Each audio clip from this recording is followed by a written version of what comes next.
नमस्कार दोस्तों, मैं डॉक्टर ललित कुमार गंगेले आप सबका अपने चैनल के एक और केस एनालिसिस वीडियो में बहुत बहुत स्वागत करता हूं। दोस्तों, आज का जो केस एनालिसिस है बड़ा वो स्पेशल है और आप सब जैसा कि जानते हैं केस एनालिसिस के वीडियो से मैं आप लोगों को एक अप्रोच को सिखाना चाहता हूं कि किस तरह से आपका एक अप्रोच होना चाहिए एक पेशेंट और एक केस के आने पे, किस तरह से आपको अप्रोच करना है, किस तरह से आपको केस टेकिंग करनी है। और मैं इस चीज से आपको ये चीज बताना चाहता हूँ कि केस टेकिंग करना उतना भी मुश्किल नहीं होता जितना हमको समझते हैं हम और हमको ये चीज बताई जाती है। तो आज का एक केस टेकिंग जो है ये एक मेंटल केस के बारे में है, जिसके अंदर एक मेंटल सिम्टम से मेरे एक पेशेंट बहुत ज्यादा परेशान थे और वो मेंटल सिम्टम था। और ये इसके पीछे एक छोटा सा किस्सा है जो उन्होंने मुझे सुनाया, मैं आप लोगों के साथ शेयर करता हूँ। कि एक रात की बात थी कि वो मेरे पास आने के पहले 3 से 4 रातों पहले का किस्सा मुझे बता रहे थे कि डॉक्टर साहब मेरा जो बेडरूम है वो ऊपर फर्स्ट फ्लोर पे है, क्योंकि वो ड्यूप्लेक्स में रहते थे और उनको प्यास लगी, उनका पानी खत्म हो गया और उनका जो किचन था वो नीचे था। तो वो पानी लेने के लिए नीचे स्टेयरकेस से उतर के किचन के अंदर आए। किचन पे आए, किचन में एक छोटा सा नाइट लैंप जलाया और उसके बाद जैसे ही उन्होंने रेफ्रिजरेटर खोला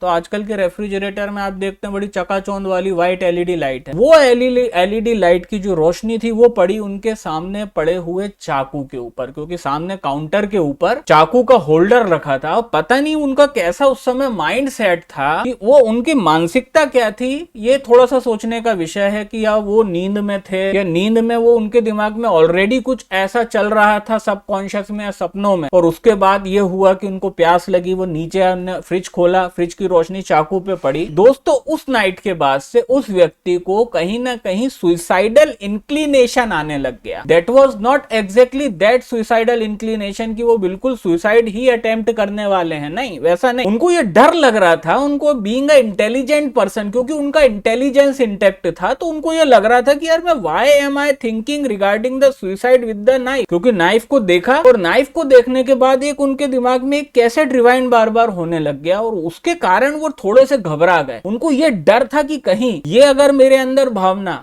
और थोड़ी सी बढ़ती है तो कहीं ऐसा ना हो कि मैं अपना आपा खो दूं और अपना आपा खोने के बाद मैं कुछ ऐसा कर बैठूं। तो उनको एक फियर था। उनको फियर क्या था कि उसके दिन के बाद से जब तक वो मेरे पास आए he was avoiding to see the knives. उनने घर के सारे नाइफों को छुपवा दिया, अपनी नौकरी से छुट्टी लेकर के बैठ गए। वो कुछ काम नहीं कर पाए और वो करना भी नहीं चाहते थे, क्योंकि because he wanted to rid off from that thought. वो वेब सीरीज नहीं देख रहे थे, वो टीवी नहीं देख रहे थे, वो ऐसी कहीं चीज पे नहीं जा रहे थे जिससे नाइफ, सुसाइड, वायलेंस या ऐसी कोई चीज उनके दिमाग में आए। 4 दिन उनने इस चीज को झेला। इनिशियली 2 दिन उनने बड़ा लाइटली लिया, फिर तीसरे चौथे दिन से उनको ये चीज बहुत ज्यादा परेशान करने लग गई और वो लिटरली इतना ज्यादा घबरा गए इस चीज से, वो रात भर सोते नहीं थे, ना अपनी वाइफ को ना अपने बच्चों को सोने देते थे कि आप मेरे साथ बैठो, मेरे साथ बात करो। तो ये था मेंटल कंडीशन थी। इस मेंटल कंडीशन को लेके जब वो मेरे पास आए उनने मेरे को पूरा ये वाकया सुनाया। अब दोस्तों, यहाँ पे केस टेकिंग के नाम पे मैंने कुछ भी नहीं करा, क्योंकि उनके जो स्टेटमेंट्स थे, उनके स्टेटमेंट्स में उनके सारे सवाल जो वो मुझसे पूछ रहे थे, ऐसा क्यों हो रहा है, क्या हो रहा है, और वो बताते जा रहे थे कि मैं ऐसा हुआ, मैं पानी पीने आया, मैंने फ्रिज खोला, फ्रिज की रोशनी जो है नाइफ पे पड़ी, नाइफ को देख के मेरे को बड़ा अजीब सा लगा और फिर मेरे को सुसाइडल थॉट्स आने लग गए। तो ये जो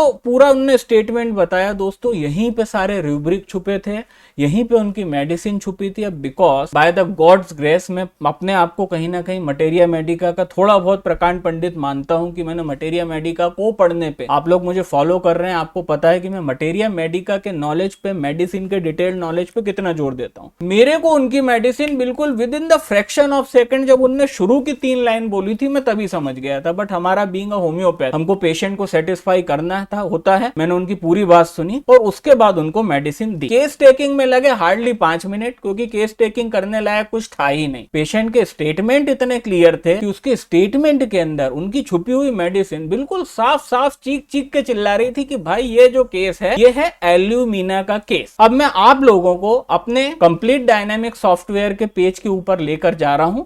और वहां पे मैं आपको इसका बिल्कुल सिंगल सिर्फ तीन शब्दों का रिपर्टराइजेशन बताऊंगा कि किस तरह से एक केस के अंदर एक पेशेंट जो स्टेटमेंट देता है और उसका जो हेड और चीफ स्टेटमेंट होता है कि वो जो प्रॉब्लम के लिए घर से निकला आपको दिखाने को, दोस्तों सिर्फ उसी प्रॉब्लम के रूब्रिक के अंदर उसकी मेन मेडिसिन छुपी होती है। And this is the base of the clinical practice. तो 2 मिनट के लिए दूसरी स्क्रीन पे चलते हैं। तो दोस्तों मैं उम्मीद कर पा रहा हूं कि आप लोग मुझे भी देख पा रहे हैं और इस स्क्रीन को भी देख पा रहे हैं। ये कंप्लीट डायनामिक्स जो कि एक रिपर्टराइजेशन का सॉफ्टवेयर है वो है। अब यहाँ पे हम कुछ भी नहीं करेंगे, हम बड़ी सिंपली बस मेडिसिन को रिपर्टराइज करने की कोशिश करेंगे। और रिपर्टराइजेशन के अंदर भी बहुत लंबा चौड़ा कुछ बनाने की जरूरत नहीं। सिम्टम कहाँ पे है? चैप्टर होगा माइंड। बिल्कुल देखिए कितना सिंपल है। माइंड के बाद इसके दिमाग में क्या ख्याल आ रहे हैं? Suicide, SUICIDE।